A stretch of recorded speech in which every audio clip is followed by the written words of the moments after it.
రే బికారి ఆగక్కడ. నీ లెవెల్ అంటూ తెలుసుకుంటే మంచిది. నువ్వు నా హస్బెండ్ అని చెప్పుకోవాలంటేనే సిగ్గుగా ఉంది నాకు. సాగర్ ఆ ఇంట్లో ఒక ఇల్లరికపు అల్లుడిగా ఉండిపోయాడు. కానీ అక్కడ అతను ఒక నౌకర్లా పనిచేస్తున్నాడు. మీరేంటి సార్ ఇలా ఉన్నారు? సార్ మిమ్మల్ని చూసి 4 ఏళ్ళు అవుతుంది సార్. సాగర్ తన గతం గురించి ఒక్క మాట కూడా చెప్పకుండా ఎందుకు మౌనంగా భరిస్తున్నాడు? ఎందుకు సిటీలో టాప్ బిజినెస్ మ్యాన్ ఎంతో గారాబంగా పెంచుకున్న తన అప్సరస లాంటి కూతుర్ని మురికివాడలో ఉండే పేదవాడికిచ్చి పెళ్లి చేశాడు? సాగర్ నిజంగా పేదవాడా? సాగర్ ఒకవేళ కోటీశ్వరుడైతే మరి పనివాడిలా అత్తారింట్లో ఎందుకుంటున్నాడు? ఒక బిచ్చగాణ్ణి ప్రాధేయపడాల్సిన అవసరం ఒక కోటీశ్వరుడికి ఎందుకొచ్చింది? ఒక బిచ్చగాణ్ణి ప్రాధేయపడాల్సిన అవసరం ఒక కోటీశ్వరుడికి ఎందుకొచ్చింది? కోట్లు ఖర్చు పెట్టి కొన్న కారులో ఒక అడుక్కునేవాణ్ణి ఎందుకు ఎక్కించుకున్నాడు? ఎందుకు సిటీలో టాప్ బిజినెస్ మ్యాన్ ఎంతో గారాబంగా పెంచుకున్న తన అప్సరస లాంటి కూతుర్ని మురికివాడలో ఉండే పేదవాడికిచ్చి పెళ్లి చేశాడు?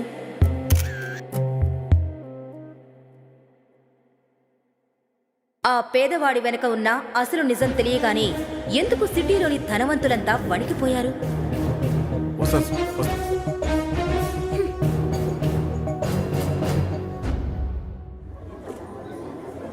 ఎంతన్నా? 20 రూపాయలండి.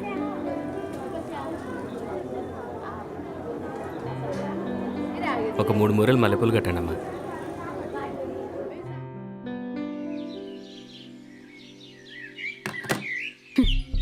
నువ్వు నా హస్బెండ్ కాకపోయుంటే నిన్నిప్పుడే కొట్టి ఏ నదిలోనే పడేసేదాన్ని. మా ఫ్రెండ్స్ వాళ్ళ హస్బెండ్స్ వాళ్ళ కోసం ఐఫోన్స్ ఇస్తారు, డైమండ్ రింగ్స్ ఇస్తారు. కానీ నువ్వు చీప్ గా 10 రూపాయలు పెట్టి పూలు తెచ్చావు. నువ్వు నా హస్బెండ్ అని చెప్పుకోవాలంటేనే సిగ్గుగా ఉంది నాకు. అఖిల తన తండ్రి మాటకు విలువిచ్చి సాగర్ని పెళ్లైతే చేసుకుంది. కానీ ఎప్పుడైతే తనకు సాగర్ ఒక బిజినెస్ మెన్ కాదు, మురికివాడలో ఉండే ఒక పేదవాడు అని తెలిసిందో ఒక్కసారిగా తను నిర్ఘాంతపోయింది. అందుకే అఖిల ఒక కండిషన్ పెట్టింది. ఇంట్లో కాకుండా బయట ఎవ్వరికీ కూడా సాగర్ తన భర్త అని తెలియకూడదు అని. సాగర్ ఆ ఇంట్లో ఒక ఇల్లరికపు అల్లుడిగా ఉండిపోయాడు. కానీ అక్కడ అతను ఒక నౌకర్లా పనిచేస్తున్నాడు. ఆ ఇంట్లో అందరూ అతని మీద అజమాయిషీ చేసేవారు. ఆ ఇంట్లో తనకు సరైన తిండే కాదు, ఉండడానికి ఒక రూమ్ కూడా ఇవ్వలేదు. అప్పుడప్పుడు హాల్లో కార్పెట్ మీద లేదంటే పెట్ కోసం ఏర్పాటు చేసిన రూంలో పడుకునేవాడు.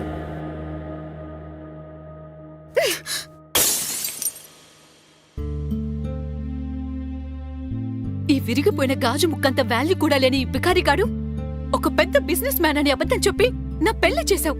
ఎందుకు డాడ్? దాని బదులు నువ్వింకో ఫారెన్ బ్రీడ్ కుక్క పిల్లడి గిఫ్ట్ గా ఇచ్చినా సరిపోయేది.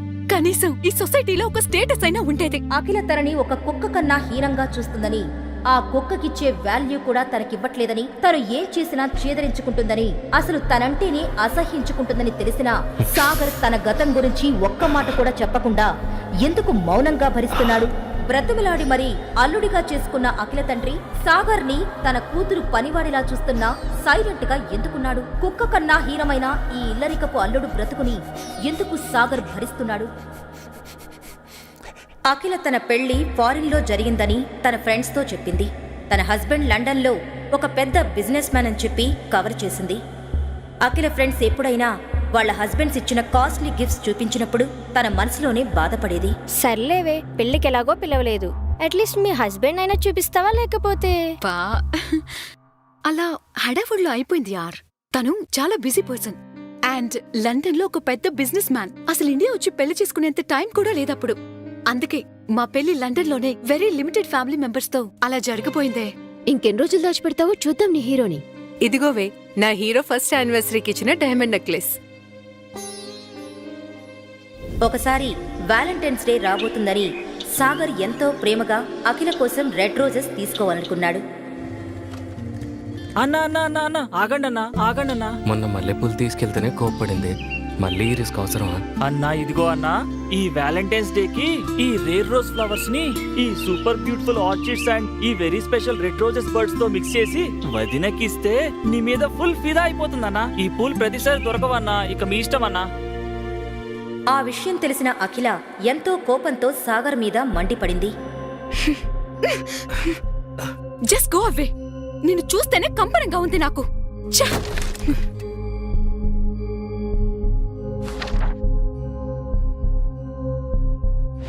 ఇదిగోవే నా హీరో ఫస్ట్ యానివర్సరీకి ఇచ్చిన డైమండ్ నెక్లెస్. సాగర్, సాగర్ ఎక్కడున్నావు? ఆ. ఇందాక నువ్వే వెళ్ళిపోమన్నావు కదా అఖిల. 100 అంటాను నా మూడ్ స్వింగ్స్ బట్టి. నిన్ను పెళ్లి చేసుకున్నాక నా లైఫ్ లో ఎలాగో పెద్ద స్వింగ్స్ ఏం లేవు గాని నా దరిద్రానికి ఈ మూడ్ స్వింగ్స్ ఒకటొచ్చాయి. సేమ్ నీలానే, దమ్మిడి ఖర్చు లేకుండా. సరే విను, నీకు 2 డేస్ మాత్రమే టైం ఉంది.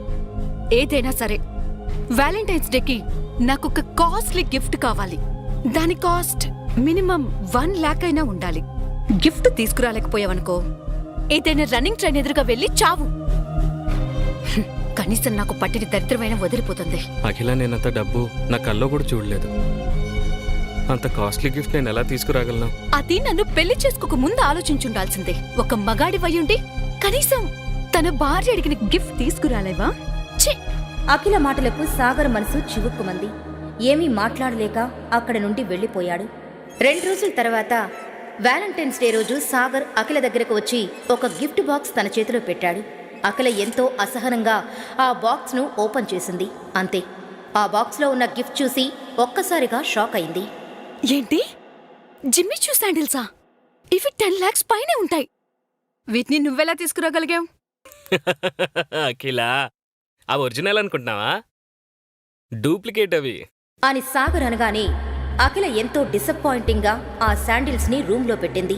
కానీ వాటి క్వాలిటీ చూసి అఖిలకి ఎందుకో సాగర్ మీద కొంచెం అనుమానం వచ్చింది. ఎందుకంటే ఆ శాండిల్స్ చూడటానికి అచ్చం ఒరిజినల్విగానే ఉన్నాయి. తర్వాత రోజు అఖిల ఆ శాండిల్స్ షోరూంకి వెళ్ళింది. వెళ్ళగానే అక్కడున్న సేల్స్ గర్ల్ అఖిలని చూసి, మేడం, మీరు అగ్నిహోత్రి సార్కి ఫ్రెండా? మిస్టర్ అగ్నిహోత్రి? అతను అగ్నిహోత్రి కంపెనీస్కి వారసుడు కదా. ఇప్పటి వరకు అతన్నెవరూ చూడనేలేదు. పెద్ద పెద్ద వాళ్ళు కూడా అతని అపాయింట్మెంట్ కోసం చూస్తూ ఉంటారు. అతను ఎలా ఉంటారో కూడా తెలీదు. కానీ నువ్వెందుకలా అడిగావు? మేడం, మీ చేతిలో ఉంది కదా ఆ బాక్స్, జిమిచో శాండల్స్ వాళ్ళది. అవి చాలా స్పెషల్ ఎడిషన్ శాండల్స్. ఇలాంటి కటింగ్, డిజైన్, ఆ లోగో ఇవన్నీ డూప్లికేట్ చేయడం ఇంపాసిబుల్. ఇండియాలో ఇదొక్క పీస్ మాత్రమే ఉంది. అది నిన్న మిస్టర్ అగ్నిహోత్రి సార్ కొన్నారు. అంటే సాగరేనా ఆ మిస్టర్ అగ్నిహోత్రి? లేక సాగర్ ఏమైనా ఆ శాండిల్స్ దొంగతనం చేశాడా? బికారి అయిన సాగర్కు ఎక్కడి నుండి వచ్చాయి ఆ శాండిల్స్? సాగర్ వెనక ఉన్న అసలు నిజం ఏంటి? అతను నిజంగా డబ్బున్నవాడైతే ఇలా ఎందుకు ఇల్లరికపు అల్లుడుగా ఉంటున్నాడు? ఈ ప్రశ్నలన్నీ అఖిల మైండ్లో తిరుగుతూ ఉన్నాయి. కానీ ఆమెకింకా అనుమానమే. సాగర్ మొత్తానికి ఏదో మ్యాజిక్ చేసి ఈ శాండిల్స్ తన కోసం తెచ్చి ఉంటాడు అని. కొన్ని రోజులు అఖిల ఆ శాండిల్స్ గురించి మర్చిపోయింది.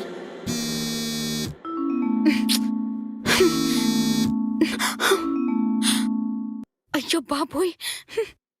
ఒకరోజు ఉదయం సాగర్ ఇంట్లోకి కూరగాయలు తేవడానికి బయటకు వెళ్లాడు. అప్పుడు అఖిల హడావిడిగా రెడీ అయి హాల్లోకి వచ్చి కోపంగా అరవడం మొదలుపెట్టింది. మమ్మీ, సాగర్ ఎక్కడా? ఈ మనిషి కరెక్ట్గా అవసరం ఉన్నప్పుడే కనిపించడు. నేనివాళ తన్ని నాతో పాటు ఆఫీస్కి తీసుకెళ్దామనుకుంటున్నాను. కానీ మహానుభావుడేమో ఇంట్లో లేడు. అలా అఖిల సాగర్ గురించి మాట్లాడుతుండగా అప్పుడే అక్కడికి వచ్చాడు సాగర్. ఇప్పుడు వీణ్ణి ఆఫీస్కి తీసుకెళ్దాం అవసరమా? నువ్వుండు మమ్మీ. సాగర్, ఎక్కడికెళ్ళిపోయావు? నేనివాళ నీకు ఒక చివరి అవకాశం ఇస్తున్నాను. నువ్వు నాతో పాటు ఆఫీస్కొచ్చి అక్కడేదో ఒక పని చెయ్యి. ఇక్కడే ఇంట్లో ఉంటే నువ్వు పని దొంగవైపోతున్నావు. ఇక త్వరగా పద, నీ మూలన నాకు కూడా లేట్ అయిపోతుంది. ఒక 2 నిమిషాలు అఖిల, వచ్చేస్తాను. పెళ్ళైన 2 సంవత్సరాలలో అఖిల నన్ను మొదటిసారి తనతో రమ్మంది. తనకు నా మీద ఎంతో కోపం ఉన్నా లోపల మాత్రం ప్రేమే. ఈ ఛాన్స్ మిస్ చేసుకోవద్దు. అట్లీస్ట్ తను ఇంప్రెస్ అయ్యేలా వెళ్ళాలి.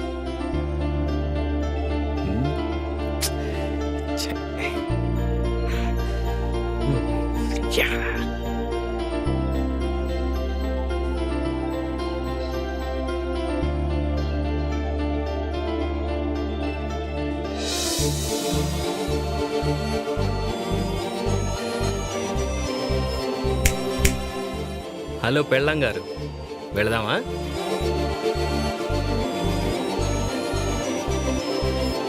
ఐప్యాడ్ కూడా.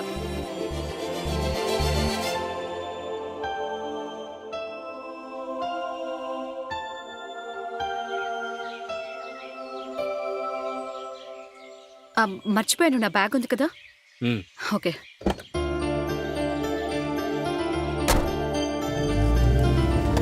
అఖిల ఇంకా సాగర్ కొంచెం సేపటికి అఖిల వాళ్ళ ఆఫీస్కి వెళ్లారు.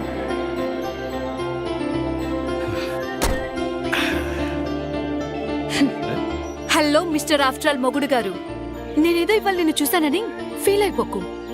రోజు అసుత్తి బట్టలు, మాసిపోయిన జుట్టుతో మిస్టర్ బికారిగాడిలా ఉండేవాడివి ఇవాళ ఏదో కొంచెం డిఫరెంట్ గా ఉన్నావని చూశాను, అంతే. నువ్వేం ఆశలు పెట్టుకోకు. అవన్నీ తీసుకొని లోపలికి రా.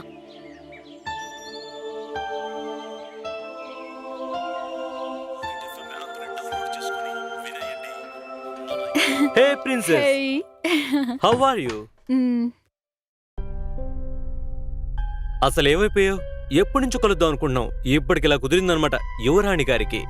అయ్యో, యువరాని కాదు ఏమీ కాదు, ఏదో పని ఒత్తిడి వల్ల అలా అయిపోయింది అంతే. Oh okay okay. By the way, I have something for you. Surprise! Wow, చూడు నీకోసం ఏం తెచ్చాను. సబ్యసాచి లెహంగా దీపిక పత్తుకొని తన వెడ్డింగ్ లో కట్టుకుంది కదా, సేమ్ టు సేమ్ బ్రాండ్. నీకోసం స్పెషల్ గా తెప్పించా. ఇది మన రమ్య వెడ్డింగ్ లో కట్టుకో, అదిరిపోతుంది. వావ్, ఇది నా కోసం తెచ్చావా? This is so lovely. Thank you so much for the gift. వీటి గురించి థ్యాంక్ యూ ఎందుకు అఖిల? నీ ముందు ఇలాంటివి చాలా చిన్నవి. నా ఫ్రెండ్స్ నాడికి స్పెషల్ గా తెప్పించాను. జస్ట్ ఒక 20 lakhs అయింది అంతే. ఓ మై గాడ్, 20 లక్షలా? థ్యాంక్ యూ సో మచ్ గాయన్. ఇంకా పెళ్లిలో అందరూ నా గురించే మాట్లాడుకుంటారు. అఖిల సభ్యసాచి లెహంగాలో సెలబ్రిటీలా ఉందని. కరెక్ట్ గా చెప్పావు. నువ్వేమన్నా సెలబ్రిటీ కన్నా తక్కువ ఏంటి? అఖిల, ఈ లెహంగా డూప్లికేట్, ఒరిజినల్ కాదు. రేయ్, ఏం మాట్లాడుతున్నావురా? నిన్ను చూస్తూనే అర్థమవుతుంది. ఒక బ్రాండెడ్ షర్ట్ కూడా కొనుక్కునే స్తోమతలో లేవు. దీని డూప్లికేట్ అంటావా? సభ్యసాచి పేరన్నా విన్నావా? ఈ లెహంగాని బ్రాండెడ్ కాదంటావా? హౌ డేర్ యు డర్టీ బకార్! రాణా ఏదో చెప్పబోయేలోపు సాగర్ అతన్ని ఆపి ఇలా అన్నాడు. ఒరిజినల్ లో సిల్క్ యూజ్ చేస్తారు, కానీ దీని ఫ్యాబ్రిక్ ఏంటి? చీప్ గా ఉంది. ఒరిజినల్ డిజైన్ డిఫరెంట్ గా ఉంటుంది. ఇదేంటి వేరేలా ఉంది? ఒరిజినల్ లోగోలో క్యాపిటల్ ఎస్ ఉంటుంది, కానీ దీంట్లో ఏంటి స్మాల్ ఎస్ ఉంది.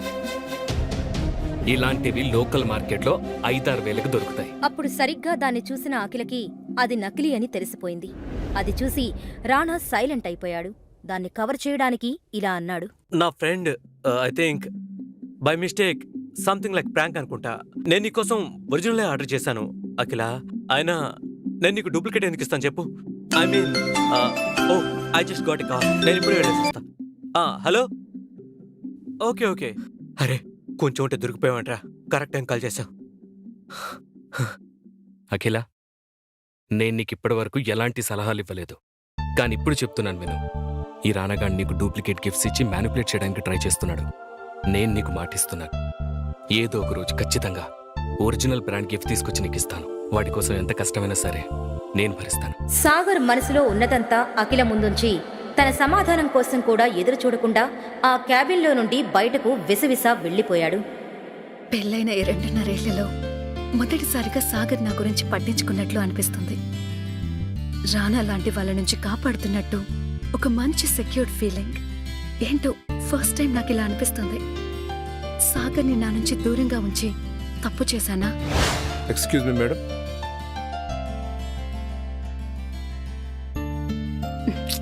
ఏంటిది? ఏం ఆలోచిస్తున్నాను? రానా నా బిజినెస్ పార్ట్నర్, పెద్ద కోటీశ్వరుడు, బిజినెస్ వరల్డ్లోనే కింగ్ అతను, నా కంపెనీకి ఇన్వెస్టర్ కూడా. సాగర్ ప్రవర్తన మూలంగా రానా ఇన్వెస్ట్ చేయకపోతే ఏంటి పరిస్థితి? సాగర్ మూలంగా నేను ఇన్నేళ్ల నా కష్టాన్ని వృధా కానివ్వను. ఇప్పుడు కంపెనీ కోసం సాగర్ కన్నా రానా ముఖ్యం. Thank you madam. సాగర్, ఏంటి పిచ్చి పనులు? అసలు నా మీద నీకే హక్కుందని పనికిమాలి సలహాలిస్తున్నావు? నీకంత ధైర్యమా? ఏదో ఒక్కరోజు కొంచెం స్పేస్ ఇచ్చి నాతో ఆఫీస్కి తీసుకొస్తే ఇంత ప్రాబ్లం క్రియేట్ చేశావు. నిన్ను ఆఫీస్కి తీసుకొచ్చి తప్పు చేశాను. అఖిల మాటలకు సమాధానం కూడా చెప్పలేదు సాగర్. ఇంతలో కోపంతో రగిలిపోతున్న రాణా బయటకు వచ్చి ఆవేశంగా, రే బికారి, ఆగక్కడా. ఏరా, ఎన్నిసార్లు పిలవాలరా? వినిపించట్లేదా? చెవుడొచ్చిందా? నా ముందే నేనిచ్చిన గిఫ్ట్ గురించి అలా మాట్లాడతావా? నీ మొహానికి డూప్లికేట్ కొనే స్థాయి కూడా లేదు, నన్నంటావా? రేయ్, నీ లెవెల్ ఏంటో తెలుసుకుంటే మంచిది. బికారి కాడివి నాతో గొడవ పడతావా? నాతో గొడవ పడతారా? సాగర్కి అందరి ముందు గొడవపడి దిగజారడం ఇష్టం లేదు. కానీ ఎవరైనా తన మౌనాన్ని అసమర్థతగా తీసుకుంటే మాత్రం సమాధానం చెప్పి తీరాలి కదా. అందుకే అప్పటి వరకు ఆపుకున్న కోపాన్ని మొత్తం ఒకేసారి బయటకు తీశాడు.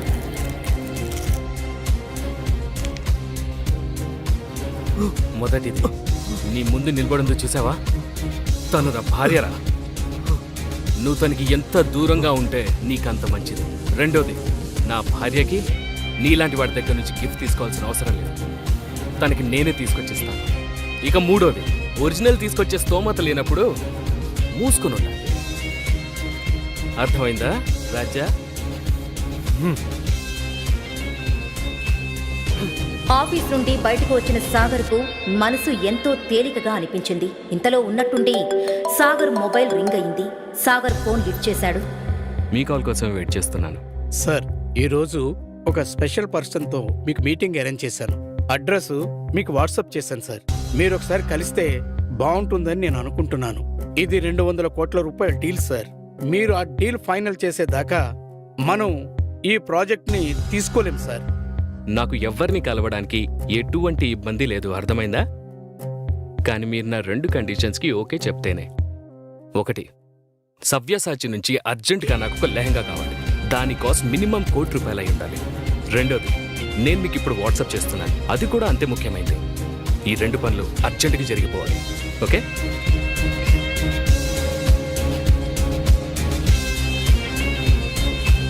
ఆటో చలో చలో. Golden pearl society.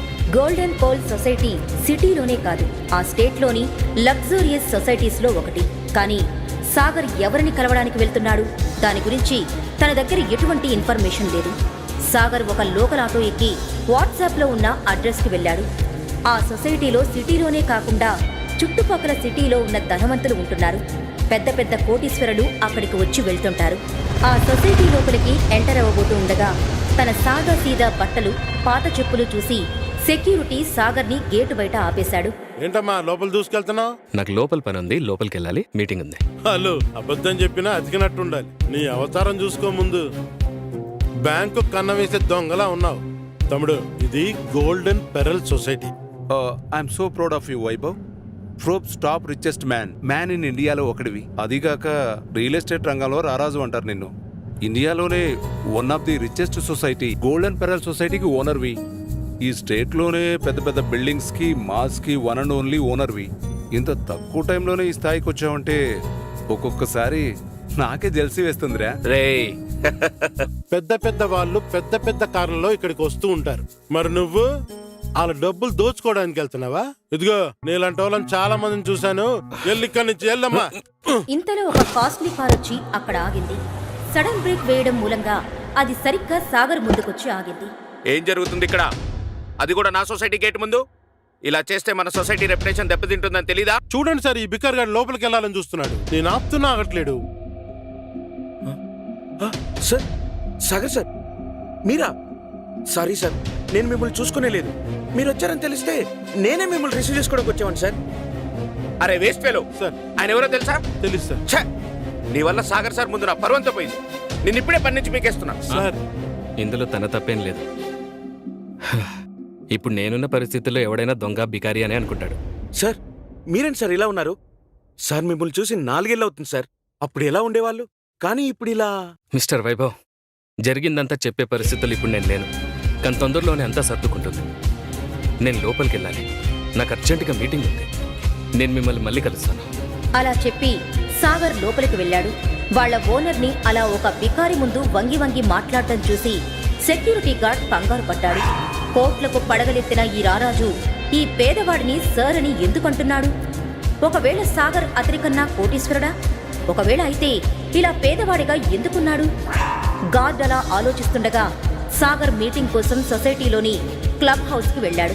అక్కడికి వెళ్ళగానే తన దృష్టి సూటు బూటు వేసుకున్న ఒక పెద్ద మనిషి మీదకి వెళ్ళింది.